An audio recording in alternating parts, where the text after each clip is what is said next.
നമസ്കാരം. ക്രൈസ്തവരുടെ സംരക്ഷകർ ബി.ജെ.പിയും സംഘപരിവാറുമാണ് എന്ന് കുറച്ചേറെ കാലമായി കേരളത്തിൽ നമ്മൾ കേട്ടുകൊണ്ടിരിക്കുകയാണ്. പി.സി. ജോർജ്, ഷോൺ ജോർജ്, അനിൽ ആൻ്റണി, അനൂപ് ആൻ്റണി തുടങ്ങി ബി.ജെ.പിയുടെ ക്രൈസ്തവ മുഖങ്ങളായിട്ടുള്ള പല നേതാക്കളും പല ഘട്ടങ്ങളിലായി പറയുന്ന ഏറ്റവും നിർണായകമായ കാര്യം ഭീകരവാദികളിൽ നിന്ന് ക്രൈസ്തവരെ പിന്തുണയ്ക്കാൻ അല്ലെങ്കിൽ സംരക്ഷിച്ചു പിടിക്കാൻ, പൊതിഞ്ഞ് സംരക്ഷിക്കാൻ ഞങ്ങൾക്ക് മാത്രമേ കഴിയൂ എന്നാണ്. ആരാണ് ഈ ഭീകരവാദികൾ? ഈ ക്രിസ്മസ് ആയപ്പോൾ വീണ്ടും ആ ചർച്ചകൾ സംഘപരിവാർ തുടങ്ങിയിട്ടുണ്ട്. മെട്രോമൻ എന്ന് പറയുന്ന ഒരു പേജിൽ, സംഘപരിവാർ പേജാണ്, അതിൽ സ്ഥിരം കുത്തിത്തിരിപ്പുമായിട്ട് ടീം ഇറങ്ങിയിട്ടുണ്ട്. ക്രിസ്ത്യൻ രാഷ്ട്രങ്ങളിൽ തീവ്രവാദികളെ പേടിച്ച് ക്രിസ്മസ് ആഘോഷം പൂട്ടിക്കെട്ടുന്നു. ഹിന്ദുരാഷ്ട്രത്തിൽ ആരെയും പേടിക്കാതെ ക്രിസ്മസ് പൊടി പൊടിക്കുന്നു. ഹിന്ദുരാഷ്ട്രം ഡാ എന്ന് പറഞ്ഞുകൊണ്ട് ഒരു ജനാധിപത്യ രാജ്യമായ ഇന്ത്യയെ ഹിന്ദുരാഷ്ട്രമാക്കി വ്യാഖ്യാനിച്ച് അതിൽ ഒരു കാവി കോണകമൊക്കെ വെക്കുന്ന ഒരു സൈനൊക്കെ ഇട്ടിട്ട് ഒരു പോസ്റ്റ് ഇട്ടിരിക്കുകയാണ്. എന്നിട്ട് അതിലൊരു ഇമേജും കൊടുത്തിട്ടുണ്ട്, കാണുക. ഏവരെയും അംഗീകരിക്കുന്ന സനാതനധർമ്മം ക്രിസ്ത്യൻ രാഷ്ട്രങ്ങളിൽ ഇസ്ലാമിക തീവ്രവാദികളെ പേടിച്ച് ക്രിസ്മസ് ആഘോഷം പൂട്ടിക്കെട്ടുന്നു. ഭാരതത്തിൽ ആരെയും പേടിക്കാതെ ക്രിസ്മസ് ആഘോഷം പൊടിപൊടിക്കുന്നു എന്നാണ് പറയുന്നത്. അതായത് ചില ക്രിസ്ത്യൻ രാജ്യങ്ങളിൽ ഭീകരവാദ പ്രസ്ഥാനങ്ങളുടെ ഭീഷണിയുള്ളത് കൊണ്ട് ക്രിസ്മസും ന്യൂ ഇയറും ഒന്നും അവിടെ വേണ്ട. പാരീസാണ് ഉദ്ദേശിക്കുന്നത്. പാരീസ് അടക്കമുള്ള ചില രാജ്യങ്ങളിൽ അങ്ങനെയൊരു നിയന്ത്രണമുണ്ട്. അതുകൊണ്ട് തന്നെ ഈ മതക്കാരെ ഇവിടുത്തെ ക്രിസ്ത്യാനികളും സൂക്ഷിച്ചോ എന്നാണ് ഇതിനടിയിൽ വരുന്ന കമൻറ്റുകളിലൂടെയും ഇത്തരം പ്രചാരണങ്ങളിലൂടെയും ഇവർ ഉദ്ദേശിക്കുന്നത്. ഇതോടൊപ്പം ഇവർ മറ്റൊരു കാര്യം കൂടി പ്രചരിപ്പിക്കുന്നുണ്ട്. ഈ ഹിന്ദുരാഷ്ട്രത്തിൽ മാത്രമാണ് ക്രൈസ്തവർക്ക് സുരക്ഷയുള്ളൂ. ഇസ്ലാമിക രാജ്യങ്ങളിൽ ഉൾപ്പെടെ അവിടുത്തെ ശരീഅത്ത് നിയമം അനുസരിച്ച് ഇത്തരം ക്രിസ്മസ്, ന്യൂ ഇയർ പോലുള്ള ആഘോഷങ്ങളൊന്നും അവിടെ അംഗീകരിക്കില്ല, അവിടെ പറ്റില്ല എന്ന് പറഞ്ഞുകൊണ്ട് പരോക്ഷമായി ഇസ്ലാം വിരുദ്ധത ക്രൈസ്തവർക്കിടയിൽ വളർത്താൻ വേണ്ടിയിട്ടുള്ള ഒരു ഇഞ്ചക്ഷനാണിത്. പി.സി. ജോർജൊക്കെ നേരത്തെ പറയുന്നത് പോലെ അന്യമതസ്ഥരെ വന്ധ്യംകരിക്കാൻ തുള്ളിമരുന്ന് എത്തിച്ചു കൊടുക്കുന്നു, ലവ് ജിഹാദ്, നാർക്കോട്ടിക് ജിഹാദ് എന്നൊക്കെ പറയുന്ന കുറേ നമ്മൾ കേട്ടുപഴകിയ പല ഐറ്റങ്ങളും മിക്സ് ചെയ്ത് ഒരു പുതിയ രൂപത്തിൽ അവതരിപ്പിക്കുകയാണ്. അപ്പോൾ ഇവർ പറയുന്നത് ഈ ഹിന്ദുരാഷ്ട്രം എന്ന് പറയുന്ന നമ്മുടെ ഇന്ത്യ, നമ്മുടെ ഭാരതം, ഈ ഹിന്ദുരാഷ്ട്രം എന്ന വാക്കൊക്കെ ഇവർ പറഞ്ഞാൽ മതി, നമ്മൾ പറയേണ്ട ആവശ്യമൊന്നുമില്ല. എന്തായാലും ഇവർ പറയുന്ന ഈ രാഷ്ട്രം, ഇവിടെ നിന്നൊരു ചിത്രം കോൺഗ്രസ് ദേശീയ തലത്തിൽ പുറത്തുവിട്ടിട്ടുണ്ട്. ഇവിടുത്തെ സംഘപരിവാർ അനുകൂലികൾ ക്രിസ്മസിനോടും ക്രിസ്ത്യാനിറ്റിയോടുമൊക്കെ എന്ത് നിലപാടാണ് സ്വീകരിക്കുന്നത് എന്നത് സംബന്ധിച്ച് ഇന്ത്യൻ നാഷണൽ കോൺഗ്രസിന്റെ എക്സ് ഹാൻഡിൽ വന്ന ഒരു പോസ്റ്റ് ഒന്ന് കാണാം. राजस्थान अरे इधर ये हिंदू राष्ट्र है, इधर क्रिश्चियन का चलेगा नहीं. उठा ले बोडोलँड डिसेंबर की बारी बनतो मैं कलेक्टर पाखु ना लोकाल आईसी दियो एमाने बसी पारे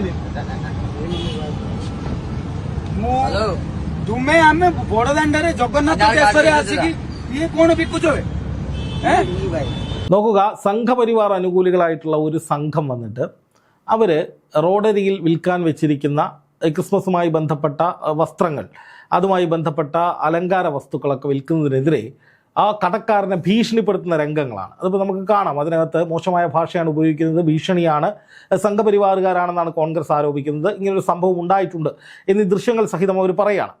ഇനി ദേശീയ മാധ്യമ പ്രവർത്തകനായിട്ടുള്ള മാത്യു സാമുവൽ തൻ്റെ ഇൻസ്റ്റാഗ്രാമിൽ മറ്റൊരു വീഡിയോ പങ്കുവച്ചിട്ടുണ്ട്. അതുകൂടി ഒന്ന് കാണാം. ഇത് പുതിയ ഇന്ത്യ, ഗാന്ധിയുടെ ഇന്ത്യ മാറി ഗോഡ്സെയുടെ ഇന്ത്യ, ഡിജിറ്റൽ ഇന്ത്യ, വീഡിയോ കണ്ട് കാണുക എന്ന് പറയുന്നുണ്ട്. അതൊന്ന് നമുക്ക് നോക്കാം. അതിൽ मैं ये पूछना चाहता हूँ मिस्टर फादर से, चर्च का फादर से मैं पूछना चाहता हूँ कि जीसस क्राइस्ट का ग्रंथ का नाम बताओ. इसमें कोई ग्रंथ करके नहीं है. हाँ, क्या है? द गॉस्पेल ऑफ जॉन्स, वो सब क्या चीज है? बाइबल क्या चीज है? धार्मिक ग्रंथ है. ये कहाँ से मैन्युफैक्चर हुआ है? जस्ट टेल मी कहाँ से मैन्युफैक्चर हुआ है? Of course, it was not printed in India. Bharatvarsh में ये पैदा हुआ ही नहीं था. विदेशी क्रिश्चियन लोगों का, विदेशी भाषाओं का बाइबल हमारे इंडिया में चलेगा नहीं. हमारा क्या है? चारों वेद है, मनुस्मृति है, उपनिषद है. हम कोई भी क्रिश्चियनों का बाइबल को फॉलो नहीं करेंगे. Am I clear? बोलो. ओम भूर्भुवः स्वः तत्सवितुर्वरेण्यं भर्गो देवस्य धीमहि धियो यो नः प्रचोदयात्. ओके, जय Shri Ram. Jesus Christ is not hours. हमारा कौन है? राम भगवान. Am I right? It should be. साला इधर പൂർത്തിയായി. ഇതിനെ കൂടെ ഒരു കുറവേ ഉണ്ടായിരുന്നുള്ളൂ. അതായത് സംവെയർ ഇൻ ഇന്ത്യ എന്ന് പറഞ്ഞിട്ടാണ് പോസ്റ്റ് ചെയ്തിരിക്കുന്നത്. ഇത് നിരവധി ഇൻസ്റ്റാഗ്രാം പേജുകളിലും എക്സ് പ്ലാറ്റ്ഫോമുകളിലുമൊക്കെ പറന്ന് കിടക്കുകയാണ്. അതായത് ഇവിടെ മനുസ്മൃതി അടക്കം മറ്റ് 4 ഉപനിഷത്തുകളുണ്ട്, അത് പഠിപ്പിച്ചാൽ മതി, വിദേശികളുടെ ബൈബിളൊന്നും ഇവിടെ പഠിപ്പിക്കേണ്ട. ഇത് പറഞ്ഞത് മനസ്സിലായില്ലേ? ഇത് ഇന്ത്യയാണ്, ഇവിടെ ഇതൊക്കെ മതി.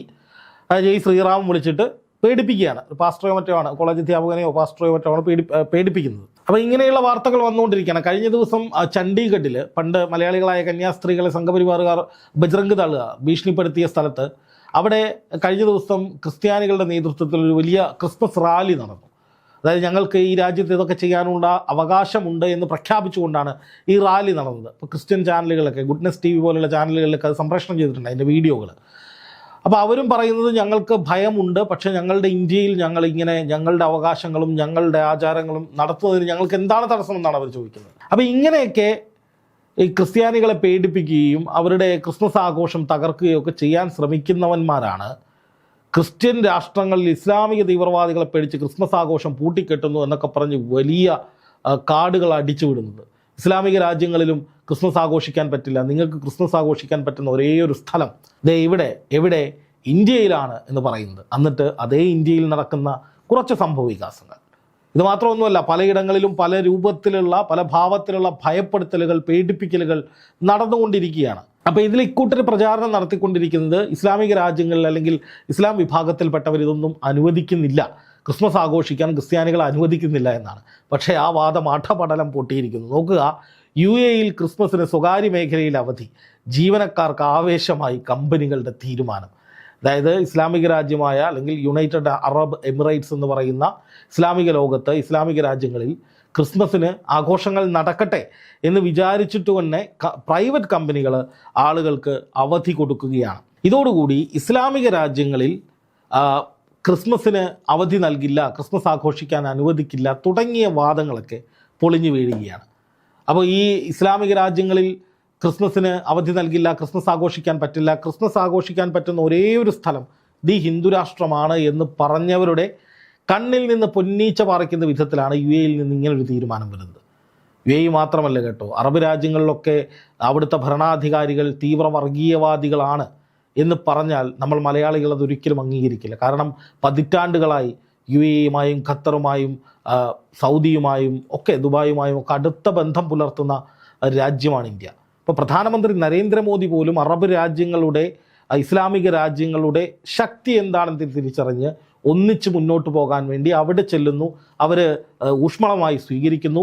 നമ്മളും അറബ് രാജ്യങ്ങളും നല്ല ബന്ധത്തിലാണ് പോകുന്നത്. കാലങ്ങളായി നമ്മുടെ പ്രവാസികൾ ജീവിക്കുന്നത് അറബ് രാജ്യങ്ങളുടെ തൊഴിൽ ഉപയോഗിച്ചാണ്, അല്ലെങ്കിൽ അവിടെ നിന്ന് വരുന്ന പണം ഉപയോഗിച്ചാണ്. മലയാളികൾക്ക് അത് കൃത്യമായിട്ട് അറിയാം.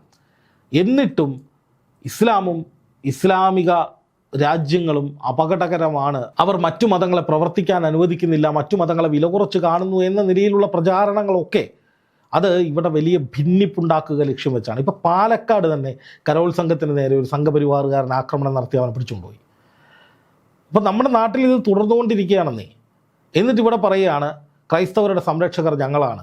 അപ്പോൾ ക്രൈസ്തവരുടെ സംരക്ഷകർ നിങ്ങളായിക്കോ, അതിന് നിങ്ങൾ മറ്റു മതത്തിൽപ്പെട്ടവരെ ഒക്കെ ചീത്ത വിളിക്കുന്നതിനാണ്, അല്ലെങ്കിൽ അവരെ ഭീകരവാദികളാക്കി ചിത്രീകരിക്കുന്നതിനാണ്. ഇപ്പോൾ വിദേശത്തെ കാര്യം പറഞ്ഞു വരുന്ന ആ ഒരു പോസ്റ്റിനെ കുറിച്ചല്ല ഞാൻ പറയുന്നത്, പക്ഷെ അതിൽ ഉപയോഗിക്കുന്ന ചില വാക്കുകളുണ്ട്. അതായത് ഇന്ത്യ എന്ന ഹിന്ദു രാഷ്ട്രത്തിൽ മാത്രമേ ക്രൈസ്തവർക്ക് സുരക്ഷയുള്ളൂ, ആഘോഷിക്കാൻ കഴിയുമെന്ന്. എന്നിട്ട് നമ്മൾ നോക്കുമ്പോൾ ഇവിടെ ഇതേ പോസ്റ്റ് ഇട്ടവരുടെ പിന്മുറക്കാരായിട്ടുള്ള അല്ലെങ്കിൽ അവരുടെ ചങ്ങാത്തക്കാരായിട്ടുള്ള സംഘപരിവാറുകാർ രാജ്യത്തിൻ്റെ വിവിധ ഭാഗങ്ങളിൽ ക്രൈസ്തവർക്ക് നേരെ ആക്രമണം നടത്തുകയാണ്.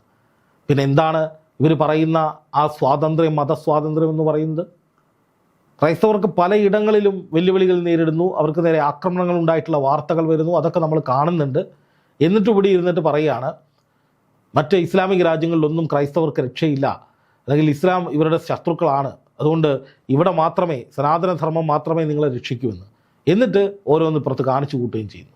എന്തായാലും BJPയുടെ ഏറ്റവും ഒടുവിലത്തെ ഒരു യോഗത്തിൽ ഈ ക്രിസ്ത്യൻ ഔട്ട്റീച്ച് എന്ന് പറയുന്ന പരിപാടി ശുദ്ധ ഫ്ലോപ്പായിരുന്നു എന്നും ക്രിസ്ത്യാനികൾ BJP നേതാക്കളുടെ കള്ളത്തരം മനസ്സിലാക്കി പെരുമാറുന്നുവെന്നും വിലയിരുത്തിയിട്ടുണ്ട്. അതായത് BJP പറയുന്നതൊന്നും ക്രൈസ്തവർ തലയിലേക്ക് എടുക്കുന്നില്ല. അതിനുള്ള കാരണം ഇത്തരം കാഴ്ചകളൊക്കെ തന്നെയാണ്. അല്ലെങ്കിൽ കേരളത്തിൽ ക്രൈസ്തവർ BJP സ്നേഹം കൊണ്ട് പൊതിഞ്ഞേനെ. അങ്ങനെ ഒരു സാഹചര്യം ഉണ്ടായിട്ടില്ല എന്നാണ് ഇപ്പോൾ ഈ തെരഞ്ഞെടുപ്പിന് ശേഷം വന്ന തെരഞ്ഞെടുപ്പ് അവലോകനത്തിൽ BJPക്ക് തന്നെ വ്യക്തമായിട്ടുള്ളത്. എന്തായാലും നമ്മുടെ രാജ്യത്ത് നടക്കുന്ന ഇത്തരം സംഭവങ്ങൾ അത് ഖേദകരമാണ്, ദുഃഖകരമാണ്. അതിലുപരി അന്ധമായ മുസ്ലിം വിരോധം ആളിക്കത്തിച്ചുകൊണ്ട് മുസ്ലിങ്ങളെയും ക്രിസ്ത്യാനികളെയും ഒക്കെ തമ്മിലടിപ്പിക്കാൻ വേണ്ടിയുള്ള പല പ്രചാരണങ്ങളും ഇസ്ലാമിക രാജ്യങ്ങളെയൊക്കെ മുന്നിൽ നിർത്തിയിട്ട് നടത്തുന്ന വ്യാജ പ്രചാരണങ്ങൾ അത് ഏറ്റെടുത്ത് ഒരുപാട് സംഘപരിവാറുകാർ ഗൾഫ് രാജ്യങ്ങളിലിരുന്ന് പലതരത്തിലുള്ള വിദ്വേഷ പോസ്റ്റുകൾ എടുത്തു. ഒടുവിൽ അവർക്കൊക്കെ എതിരെ നടപടി വരുന്നവരുടെ പണി പോകുന്നു. ഇതൊക്കെ നമ്മൾ കാണുകയാണ്. എന്നിട്ടും ഇവർ പഠിക്കുന്നില്ല എന്നുള്ളതാണ്. ഏതെങ്കിലും ഒരു മതത്തെ നിങ്ങൾക്ക് സംരക്ഷിക്കണമെങ്കിൽ, അല്ലെങ്കിൽ ഏതെങ്കിലും മതവിഭാഗത്തിൽപ്പെട്ടവരെ പിന്തുണയ്ക്കണമെങ്കിൽ, അല്ലെങ്കിൽ അവരുമായി കൂട്ടുകൂടണമെങ്കിൽ മറ്റൊരു മതത്തെ വളരെയധികം ഭയപ്പെടുത്തുന്ന ചിഹ്നമായി അവതരിപ്പിക്കുന്നത് എന്തിനാണെന്നുള്ളതാണ് ചോദ്യം. അവിടെ തന്നെ നിങ്ങളുടെ വർഗീയ രാഷ്ട്രീയം മറനീക്കി പുറത്തു വരികയാണ്. എന്തായാലും നിലവിലെ സാഹചര്യത്തിൽ ഇത്തരം ദൃശ്യങ്ങൾ ഭയപ്പെടുത്തുന്നത് തന്നെയാണ് എന്നാണ് പറയേണ്ടത്. വല്ലാത്ത രീതിയിൽ ചർച്ച ചെയ്യപ്പെടുന്ന നിലയിലേക്ക് ഈ ക്രിസ്മസുമായി ബന്ധപ്പെട്ടിട്ടുള്ള ഇത്തരം വിഷയങ്ങൾ മാറുകയാണ്.